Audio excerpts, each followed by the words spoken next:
SS is a formidable motorized force of 100,000 men. In the Low Countries and France, the new divisions hunger for glory.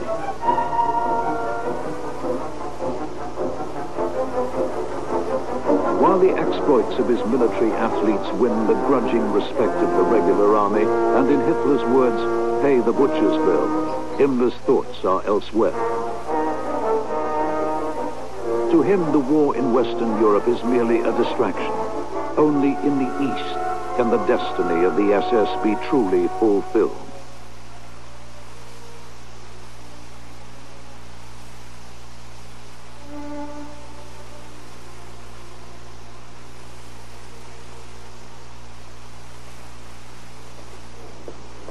Since early 1939, an SS plan had been in preparation for the repatriation of up to 30 million racial Germans resident in foreign countries. An agreement had been struck with the Soviet Union and the Baltic states for the transfer of their German populations to the Reich. Their actual destination will be Poland. The SS Race and Resettlement Bureau carefully investigates the ancestry of the first wave of migrants, in all, almost 500,000 people. They are presented with Reich citizenship and dispatched to SS transit camps. Their fate, according to Himmler's blueprint for the East, is to become a new Germanic peasantry. Their guardians and rulers are to be the aristocracy of the SS.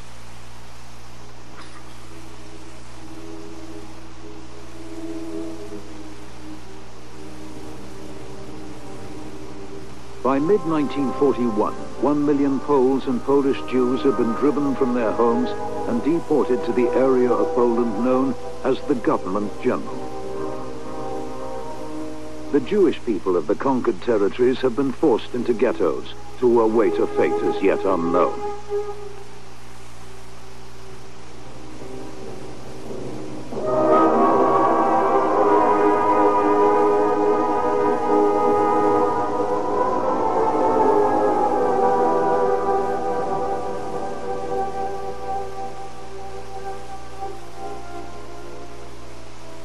"200,000 repatriated Germans have been settled on the seized lands.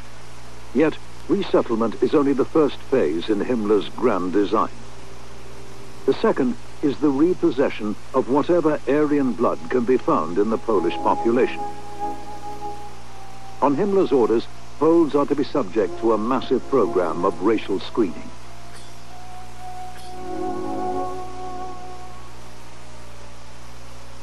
Tens of thousands of Polish children are examined by the SS Race and Resettlement Bureau. The shape of the face, eye and hair color, even X-rays of the skull are used by SS physicians to detect traces of Nordic blood.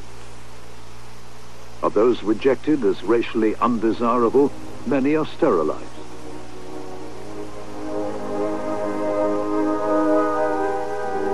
Those deemed of racial value are forcibly taken west.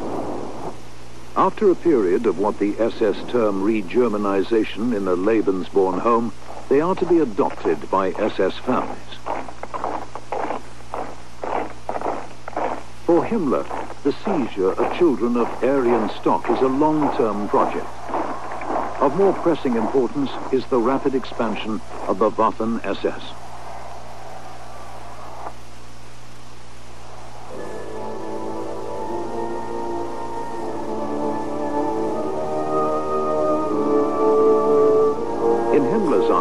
Traditional ideas of nationality are meaningless. All that matters is race. His aim is the creation of a pan-European brotherhood of the racially pure, an international SS, ready for the coming crusade against the Slavs and Bolshevism. The National Socialist movements of the Nordic countries will prove fertile grounds for recruitment.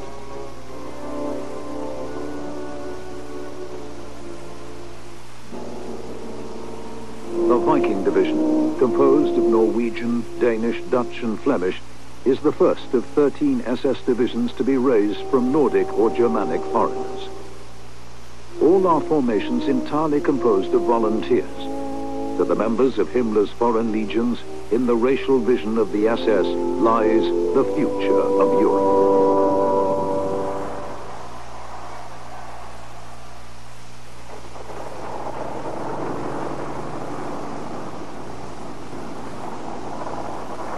With the seeds of a pan-European SS army sown in the conquered West, and the battles for the East which Himmler foresees drawing ever closer, the castle of Wewelsburg takes on an even more powerful significance.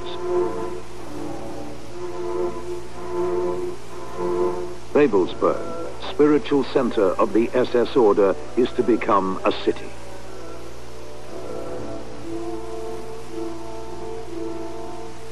The North Tower, with its sacred hall and underground vault, is to be the center point of vast circular grounds. Surrounding them is to be built an enormous complex of administrative centers, libraries, and research institutes for astrology, astronomy, and Teutonic history. Ringing the city will be walls over 40 feet high. Even the ground plan of this, the SS Vatican, is of mystical significance.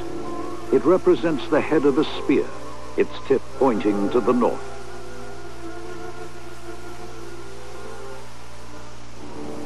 The cost of realizing Himmler's vision is to be 300 million marks, an extraordinary sum.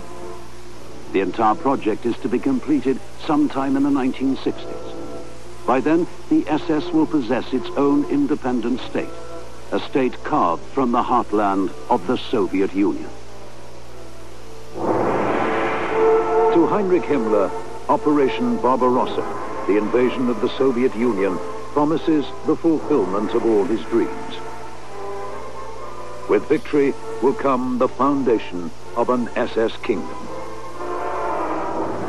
With Heinrich Himmler, Grand Master of the SS order in supreme authority, with SS nobles ruling as the feudal overlords of Germanic settlers, the order will return to its millennial mission. From the SS peasant warrior, conqueror of the Slavs, will be bred over many generations the next phase in human evolution. And, of course, you all know the rest of the story. That was the last episode in our series on Mystery Babylon. There are 41 tapes, folks. And that includes number 33, which is the LuciFer video. Send us a self-addressed stamped envelope with $1. We'll send you a list of all available materials. Also, don't forget, tomorrow is the last day that you can have your order postmarked for the family food storage unit. 1-year food supply for 4 people or 2-year food supply for 2 adults. Remember, this is all adults, 4 adults and 2 adults. 37 cases. Shipping weight is 1,078 pounds. The retail price, $2,768. For listeners, $2,268. $500 discount. For CAGI members, a $768 discount. CAGI members get it for $2,000. If it's not postmarked by tomorrow, no matter when we receive it, it will be sent back to you. This offer expires tomorrow, folks. Shipping costs are payable COD when the food is delivered on everything that we're going to be offered on this food storage plan. Hey, did you guys hear the story about the 3 Israelis?